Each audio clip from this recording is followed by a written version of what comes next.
Hey, welcome back guys, this is Basant here and this is lesson 2 of blogging bootcamp। तो इस lesson में मैं आपको resources बताने जा रहा हूँ जिसकी मदद से आप अपने ब्लॉग को क्रिएट एंड लाइव कर सकते हैं अंदर 30 मिनट्स में।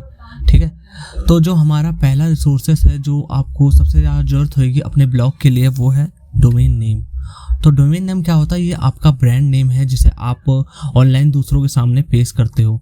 तो ये कुछ नहीं है, बस आपका कोई भी जो आपने नाम सोचा है एज ए ब्रांड अपने ब्लॉग के लिए, उसी को हम इसे यहाँ पर डोमेन के साथ रजिस्टर करके यूज़ करेंगे आपके ब्लॉग के लिए, और जो कि हो जाएगा आपका डोमेन नेम। ठीक है, तो डोमेन नेम में क्या क्या चीज़ें जो आपको सबसे ज़्यादा मतलब टेक केयर की ज़रूरत होगी डोमेन नेम बुक करते वक्त, वो मैं आपको अभी इसमें बता देता हूँ इस सेक्शन में। तो सबसे पहले तो क्या है कि वो शॉर्ट एंड इजी होना चाहिए। शॉर्ट एंड इजी से मेरा मतलब ये है कि कोई लंबा चौड़ा नाम नहीं होना चाहिए, कम से कम अराउंड 10 से 15 वर्ड्स का होना चाहिए। जैसे कि मेरा जो डोमेन नेम है वो है scmclouds.com। तो आप अगर इसे काउंट करो तो ये अराउंड शायद 9 to 10 वर्ड्स का एक डोमेन नेम है जो कि इजी है, शॉर्ट है, और अगर इसे कोई एक बार पढ़ लेता है तो आसानी से उसे रिमेंबर हो सकता है। और बाद में अगर उसे दोबारा मेरी साइट पर आना है डोमेन नेम तो टाइप करना ही होगा उसे, तो क्योंकि अगर शॉर्ट एंड इजी है तो ईजिली लोग उसे आसानी से वहाँ ब्राउज़र में डाल सकेंगे और सर्च कर पाएंगे। तो ये है शॉर्ट एंड ईजी का बेनिफिट जो आपको मिलेगा अगर आप इस तरीके का कोई डोमेन नेम सेलेक्ट करते हो। ठीक है, दूसरा क्या है कि उसमें आपका नीचे कीवर्ड होना चाहिए। तो बहुत से डोमेन नेम आपने देखे होंगे कि उसमें ना कोई कीवर्ड लगा होता है, तो उससे क्या फ़ायदा होता है? उससे लोगों को पता लगता है कि जो ये साइट है वो किस नीचे के अराउंड रिजॉल्व करती है। ठीक है, तो जैसे कि मेरा है SCM क्लाउड्स, तो SCM में यहाँ पर है सर्च इंजन मार्केटिंग। तो सेम इसी तरीके से जो आपने अपने लिए नीचे चुना है, जो मैंने आपको कल वीडियो दी थी, अगर आपने टास्क पूरा कर लिया हुआ कल वाला तो आपने अभी तक अपना नीचे चुन लिया हुआ, तो उस नीचे का एक कीवर्ड आप यूज़ कर सकते हो अपने डोमेन नेम के अंदर। ठीक है, नेक्स्ट क्या है कि पॉपुलर जो TDLs हैं उन्हें यूज़ करो। तो TDLs क्या होता है? TDLs हो गए जैसे .com, .in, .us। ठीक है, तो ये सब क्या होता है? TDLs होते हैं। तो यहाँ पर आप कौन से TDLs यूज़ करोगे अपने डोमेन नेम के लिए? तो पहला है, अगर आपको अपना डोमेन नेम के साथ .com मिल रहा है तो बहुत अच्छा है। अगर नहीं मिल रहा तो आप यहाँ पर इंडिया के लिए जो .in है उसे यूज़ कर सकते हो, कंट्री वाइज जो होते हैं, क्योंकि ये बहुत पॉपुलर TDLs होते हैं तो लोगों को इन्हें आसानी से मतलब रिमेंबर हो जाएगा। क्योंकि अधिकतर लोग, अगर जब आप देखोगे, आप अपने ऊपर ही ले लो, जब आप किसी डोमेन नेम को लिखते हो, सर्च करते हो, अगर आपका उसका TDL याद है तो आप तो सर्च कर दोगे, अगर नहीं है तो आप उसके आगे .com ही लगाओगे। .com सबसे पुराना है इसलिए इतना पॉपुलर है और सबसे ज़्यादा यूज़ में होता है। ठीक है, अब नेक्स्ट वन क्या है कि make it clean, don't use numbers and symbols. तो अपने डोमेन नेम में आप कोई भी सिंबल, स्लैश, हैश इस तरीके का कुछ भी यूज़ ना करें और उसमें नंबर ना जोड़ें, उसे क्लीन रहने दें, गुड लुकिंग रहने दें। ठीक है, तो इन 4 चीज़ों का आप ध्यान रखना जब भी आप अपने लिए डोमेन नेम ले रहे हो।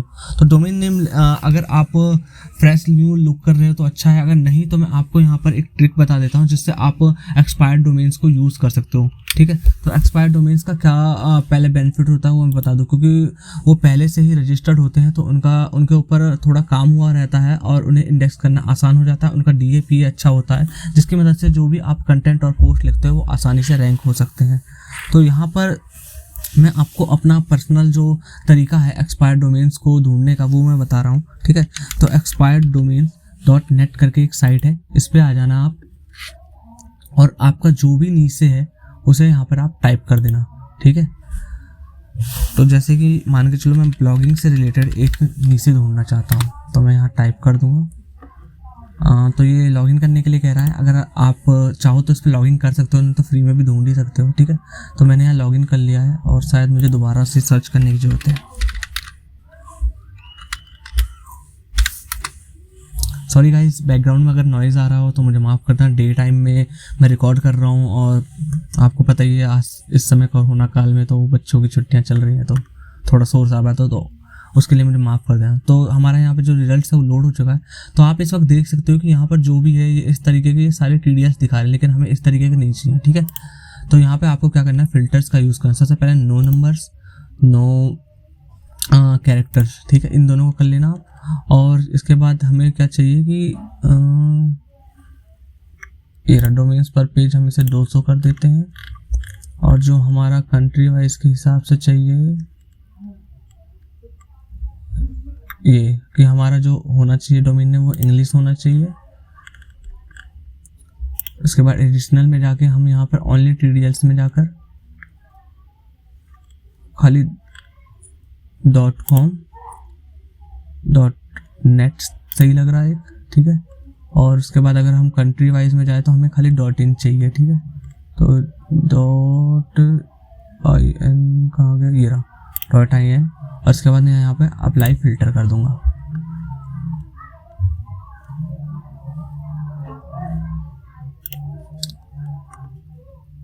लगता है थोड़ा कुछ गलत कर दिया मैंने इसे यहाँ पे, तो नो नंबर्स एंड हाइफन्स को हटा देता हूँ। और यहाँ पर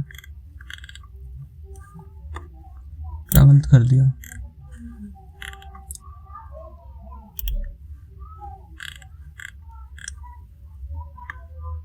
कॉमन ओनली अवेलेबल डोमेन्स, इसे मेक श्योर कि आप इसे सिलेक्ट कर लें ओनली अवेलेबल डोमेन। इससे क्या होएगा कि जो भी डोमेन इस समय अवेलेबल है और एक्सपायर्ड हो चुके हैं उन्हें यहाँ पर सर्च करके दिखा देगा। तो आप ये देख सकते हो सारे से सारे डोमेन्स अभी जो स्टेटस दिखा रहा है अवेलेबल है। अब हम यहाँ पे एक चीज़ और करेंगे, हम यहाँ पे क्या करेंगे, बैकलिंक्स और DP इन दोनों पे ध्यान देना आप, ठीक है। तो डोमेन DP का क्या मतलब होगा, डोमेन्स जो number of backlinks from different domain जो पॉइंट हो रहे होंगे इस डोमेन पर, उसका इससे इसका मीनिंग ये हो गया। और यहाँ पे हो गया बैकलिंक्स कि कितने ज़्यादा नंबर ऑफ बैकलिंक्स इसके लिए बने हैं। तो पहले हम जाएंगे DP पे, तो DP पे सेलेक्ट करने के बाद आप यहाँ पे देख सकते हो कि 523 डोमेन से इसको बैकलिंक मिले हुए हैं। तो अब हम यहाँ पे क्या करेंगे कि अपने डोमेन नेम ढूंढना स्टार्ट कर देंगे। तो आप ये देखो एक मुझे मिल भी गया है blogginggearbox.com, ठीक है। तो स्वीट एंड ईजी नेम है और यहाँ पर जो इसको DP है इतने हैं और ये देखो BL भी इतना बना पड़ा है।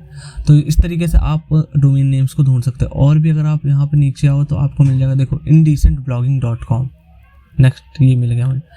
अब जब आप इसे ढूंढ ले तो आपको ना अभी यहाँ से बुक नहीं कर लेना है तुरंत, आपको अभी कुछ चीज़ें और देखनी है। तो जैसे मान के चलो मुझे ये डोमेन मिल गया, अब मैं क्या करूँगा, इसका DA PA और स्पैम चेक करूँगा, ठीक है। तो स्पैम स्कोर आपको मोस्ट मतलब इम्पॉर्टेंट थिंग है चेक करते वक्त किसी भी डोमेन नेम को लेते हो, ठीक है। तो यहाँ पर आप DA PA लिख देना या चेकर लिख देना, साथ में आ जाएंगी बहुत सारी साइट्स आपको दिखा देंगे। और मैं यहाँ पे आके इसे पेस्ट कर दूंगा इसको। और जो मैंने एक और कहाँ भी देखा था, ये रहा इंडिसेंट, नेक्स्ट वन भी अच्छा लग रहा है, ब्लॉगिंग पोइट, ये देखो इसे 17 कहाँ गया, ये रहा 21 साइट से मिला पड़ा है, ठीक है। अगला मेल पॉइंट हो गया। इस तरीके से आप देख सकते हो और भी। तो यहाँ पर सिर्फ मैं 2 ही ले रहा हूँ, सिर्फ एज ए एग्जांपल आपको समझाने के लिए, पर आप और भी ले सकते हो और उन्हें चेक कर सकते हो।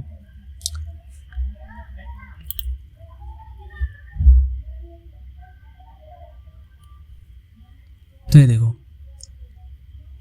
यहाँ पे हम इन दोनों का सारी चीज़ें हमें दिखा रहा है। तो सबसे पहले हम देखते हैं blogginggearbox.com का। तो इसका DA 3 है, PA 25 है, ये क्या चीज़ है, टोटल बैकलिंक्स, एक बैकलिंक दिखा रहा है यहाँ पे, कोई बात नहीं। और हम अब अगला देखते हैं नेक्स्ट स्पैम स्कोर। तो ये SS जो देख रहे हो ये है स्पैम स्कोर। तो आप ये देख सकते हो कि इसका 1% के अंदर है। तो ये कुल मिला के एक फ्रेश ब्लॉग स्टार्ट करने के लिए काफ़ी अच्छा है, ठीक है। अगर मान के अब दूसरा हम देखते हैं, दूसरा फिर मैं बता दूं आपको। तो यहाँ इसका DA 18 है, काफ़ी अच्छा है, PA 24 है।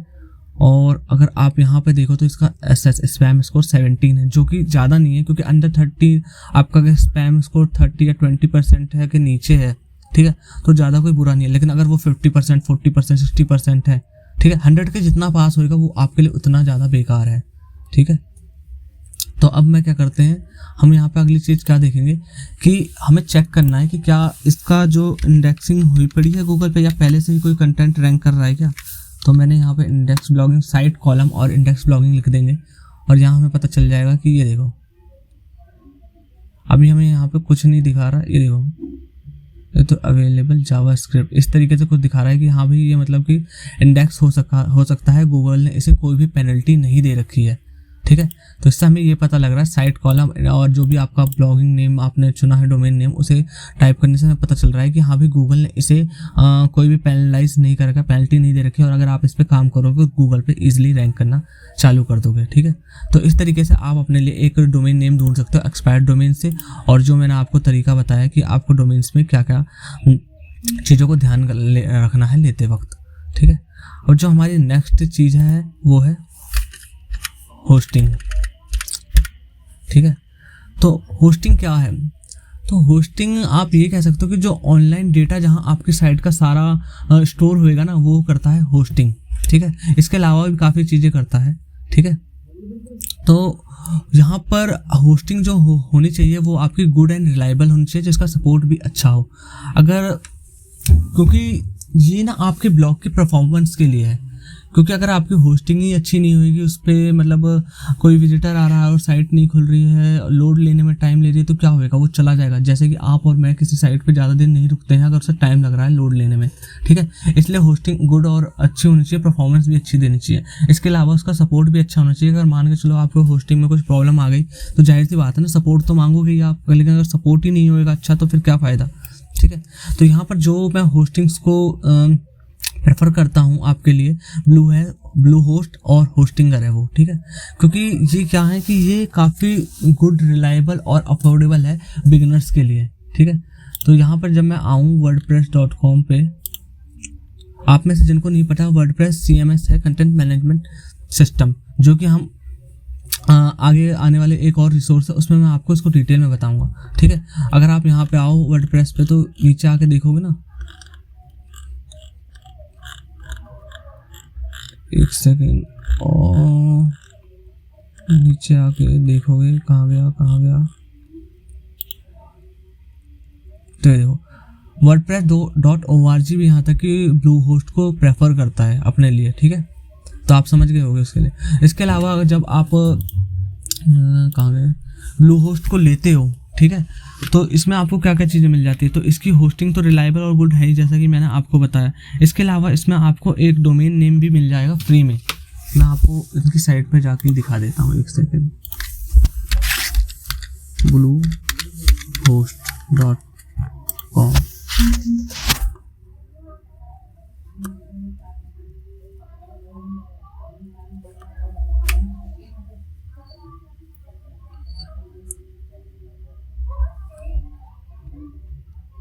थोड़ा लोड होने में टाइम ले रहा है।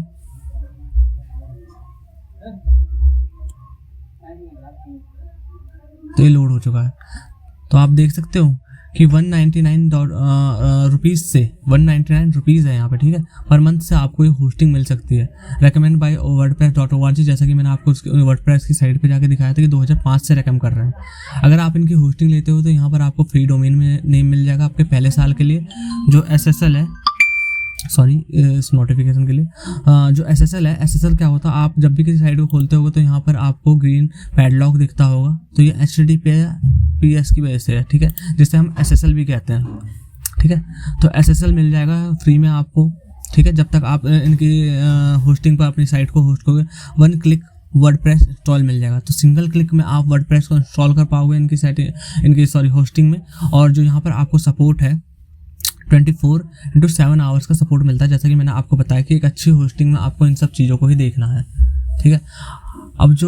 अब आप यहाँ पे एक चीज़ और देखो कि यहाँ पे अगर आपको इनकी होस्टिंग में कोई भी प्रॉब्लम आती है तो 30 डे मनी बैक गारंटी भी मिल रही है। सेम इसी तरीके से जो मैंने आपको अगली होस्टिंग बताई है होस्टिंगर, उसमें भी आपको सेम इसी तरीके की सारी चीज़ें मिल जाती हैं। और मैं यहाँ पे ये कहूँगा कि होस्टिंगर ना आपको ब्लू होस्ट से ज़्यादा मतलब अच्छी सर्विसेज देगा, और ये अफोर्डेबल भी आपको ज़्यादा लगेगा उनसे, ठीक है। मैं आपको उनकी साइट पे जाके दिखा देता हूँ। अगर आप होस्टिंगर स्पेलिंग गलत डाल दीजिए, मैंने क्या दिखा रहा है, अच्छा कोई कैप्चा फिलिंग करने के लिए दिखा रहा है, मैं कह रहा है क्या दिखा रहा है, प्लीज चेक इमेज बोट। तो जब तक मैं यहाँ पे कर रहा हूँ मैं आपको बता दूँ कि होस्टिंगर में भी आपको सारी तरीके की चीज़ें मिल जाएंगी वही वाली, ठीक है। और इसके अलावा जो इनका सपोर्ट है वो भी काफ़ी अच्छा है।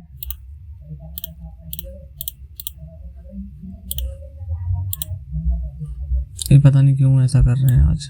मैं .com पे चला जाता हूँ।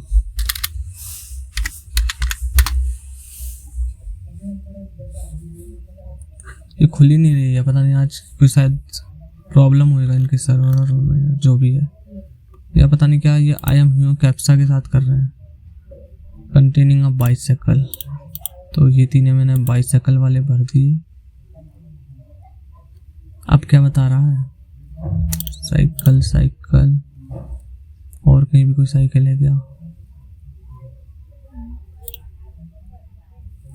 ओके, तो हमने यहाँ पे कैप्चा फिलअप कर दिया है। अब मैं आपको दिखा देता हूँ, ठीक है, इसमें आपको क्या क्या बेनिफिट मिलेगा।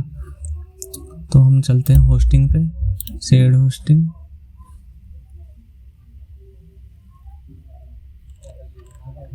तो ये देखो, जो इनकी मोस्ट पॉपुलर है प्रीमियम शेयर्ड होस्टिंग, वो आपको $2.59 से देखने को मिल जाती है। अगर आप इसे काउंट करो तो अराउंड शायद वही 200 रुपये के अंदर में ही होएगा ये, ठीक है। तो इसमें देखो आपको इसमें क्या क्या मिल रहा है। 100 साइट्स को होस्ट कर सकते हो, 20 GB का SSD स्टोरेज मिल रहा है। एक तो आपका होता है HDD हार्ड डिस्क, और ये होता है सॉलिड डिस्क ड्राइव, ठीक है। तो ये SSD आपके हार्ड डिस्क से ज़्यादा अच्छा होता है। इस पर आप मंथली 25,000 विजिटर्स तक का ट्रैफिक ला मतलब उसके लिए अच्छा रहेगा। 25,000 तक के लिए गूगल एड्स क्रेडिट ये सब भी आपको मिल जाता है। और यहाँ पर आप देखो 30 डेज मनी बैक गारंटी मिल रही है, ठीक है। और SSH, तो SSH क्या है, ये आपको अगर मान के चलो आप अपनी होस्टिंग को रीसेलिंग करते हो, तो इससे आप अलग अलग लॉगिन अलग अलग यूज़र्स के लिए बना सकते हो। तो ये SSH, ठीक है। तो ये दो होस्टिंग्स को आप चूज़ कर सकते हो लेने के लिए, ठीक है। अब नेक्स्ट जो हमारा आता है कि होस्टिंग लेने के बाद आपको किस चीज़ की जरूरत पड़ेगी, तो उसके बाद आता है वर्डप्रेस। तो वर्डप्रेस जैसा मैंने आपको बताया था कि एक CMS है, कंटेंट मैनेजमेंट सिस्टम। इसके अलावा भी और भी बहुत सारे हैं, जैसे ड्रुपल हो गया, ओपनकार्ट हो गए, ये सब ई-कॉमर्स या फिर ब्लॉग बनाने के लिए होते हैं, या फिर अपनी आप खुद की जो कोडिंग करके आप कर सकते हो वो है, ठीक है, बूटस्ट्रैप जिसे कहते हैं, ठीक है। तो आप इस सबसे ज़्यादा इसके लिए जो बेनिफिशियल है वो मैं आपको कहूँगा वर्डप्रेस। लगभग 40% जो वर्ल्ड की साइट्स हैं वो सारी की सारी वर्डप्रेस पे बनी हुई है। इसके अलावा वर्डप्रेस में आपको कई सारे प्लगइन्स मिल जाते हैं, जिसके लिए कि आपको एक्स्ट्रा कोडिंग या फिर डेवलपर्स की ज़रूरत नहीं है। उन प्लगइन्स से क्या फ़ायदा होगा कि आप जो भी फंक्शन चाह रहे हो नया, आप हर ब्लॉग में जाओगे तो आपको कुछ ना कुछ नया फंक्शन देखने को मिलता है। जैसे कि मैं अपने ही ब्लॉग की बात करूँ, और जो मेरी खुद की साइट है ये SCM क्लाउड्स, वो होस्टिंगर पर होस्ट हो रही है। और यहाँ पर जो उनकी मैं अगर परफॉर्मेंस की बात करूँ, जो मैंने एक्सपीरियंस करी है अपने ब्लॉग को वहाँ पर होस्ट करके, तो मैं आपको बता दूँ कि यहाँ पर ये सिंगल होस्ट नहीं है जो मैं से वहाँ पे कर रहा हूँ। मेरी अराउंड 4 ब्लॉग्स और हैं, ठीक है। तो उनकी परफॉर्मेंस उन चारों ब्लॉग्स में और डिवाइड होती है। लेकिन उसके बावजूद अगर मैं आपको यहाँ पर पेज को रिफ्रेश करके दिखाऊँ तो आप ये देख सकते हो ये रिफ्रेश हो गया है, ठीक है। तो ये है परफॉर्मेंस। तो होस्टिंगर पे यकीन मानो आपको परफॉर्मेंस काफ़ी अच्छी मिल जाएगी। तो जैसा मैं आपको बता रहा था, प्लगइन्स क्या है कि आपके साइट पे एक्स्ट्रा फंक्शंस को ऐड कर देती हैं, ठीक है। तो एक्स्ट्रा फंक्शन से मेरा मतलब क्या है कि जैसे मान के चलो मैं ना इस वाले पोस्ट को खोल लेता हूँ, अलग से खोल लेता हूँ दूसरे में।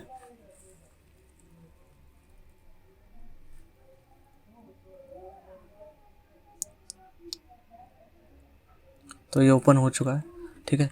अब आप पूरा लोड हो रहा है। अब आप ये देखो, अगर आप ये देख पा रहे हो तो यहाँ पर जो मैंने जो ये कस्टमाइजेशन कर रखी है, ईमेल को कैप्चर, लीड्स को मतलब लेने के लिए अगर कोई बंदा आता है उसको ईमेल और ये करता है, तो ये भी मैंने प्लगइन्स और जो एलिमेंट्स है जो मैंने आपको बताया, अभी बताऊंगा मैं आपको, मतलब सॉरी एलिमेंट्स के बारे में नहीं बताया, वो जो थीम का अभी रिसोर्सेज के लिए आएगा ना, उसमें मैं आपको बताऊंगा एलिमेंट्स क्या हैं, ठीक है।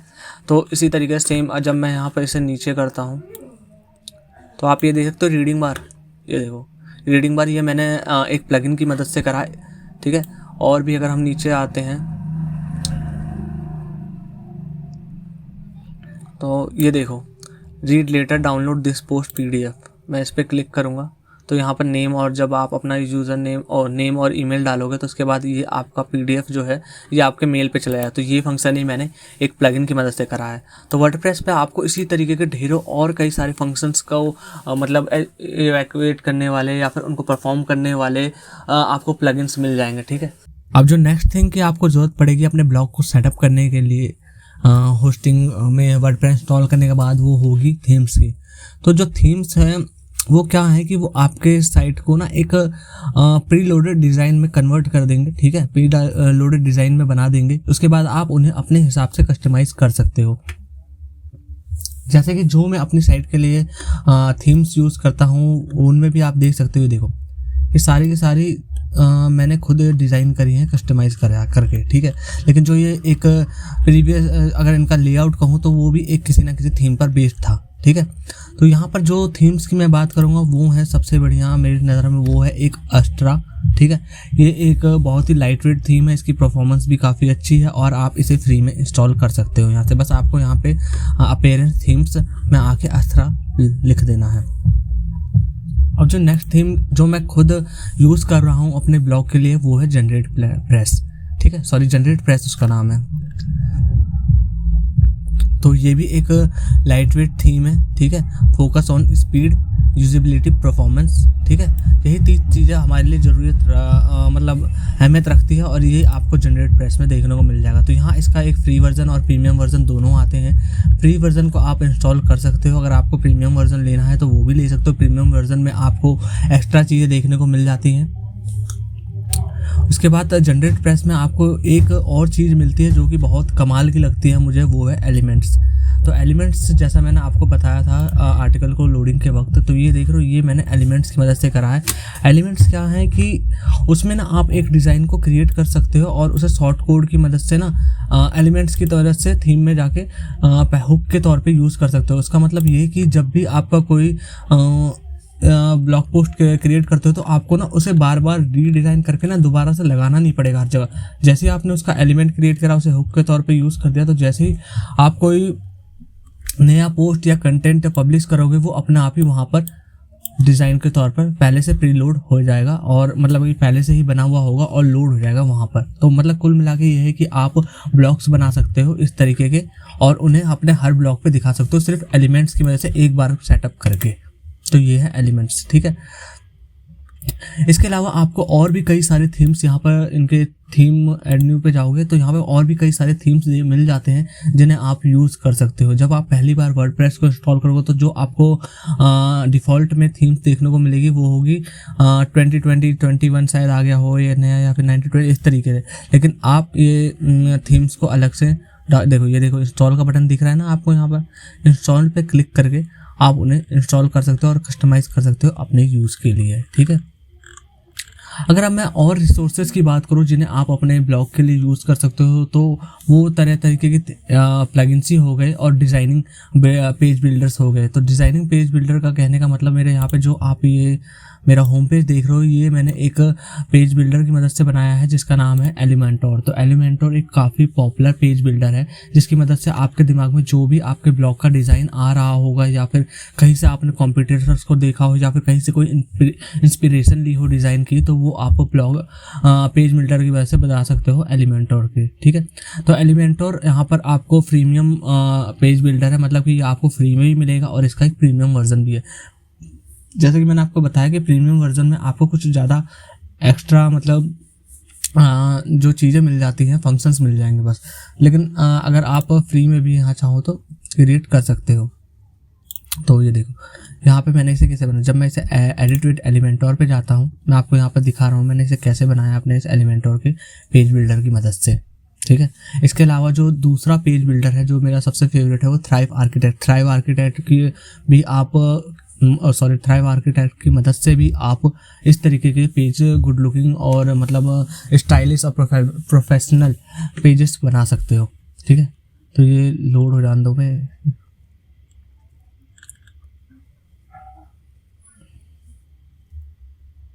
तो ये देखो लोड हो गया है। तो आप ये देखो कुछ नहीं है यहाँ पे, सिंपली अगर मैं यहाँ से कुछ चेंज करना चाहूँ तो यहाँ से चेंज कर सकता हूँ। सेम इसी तरीके से मैं यहाँ से इमेज लगाई, यहाँ पे लिखा, यहाँ पे मैंने ब्लॉग पोस्ट का लेआउट बनाया। ठीक है, ये देखो ये सारे के सारे स्किन विस्किन, ये देखो ना, यहाँ से मैं इनको चुन सकता हूँ किस तरीके के इमेज चाहिए। इसी तरीके से मैंने ये ब्लॉग्स बनाए हैं और ये सब आप इस पेज बिल्डर की मदद से ईजी ड्रैग एंड ड्रॉप पे कर सकते हो। तो ये देखो यहाँ पे आपको कितने सारे ब्लॉग्स मिल जाते हैं। जैसे आपको हेडिंग लिखनी है तो सिंपली आपको इसको यहाँ पे करो और हेडिंग लिख दो। बटन चाहिए तो बटन के लिए इसको यहाँ पे करो और इस तरीके का बटन क्रिएट कर लो। देख लो तो ये कितना गुड लुकिंग लग रहा है। सेम इसे फुटर्स बना सकते हो।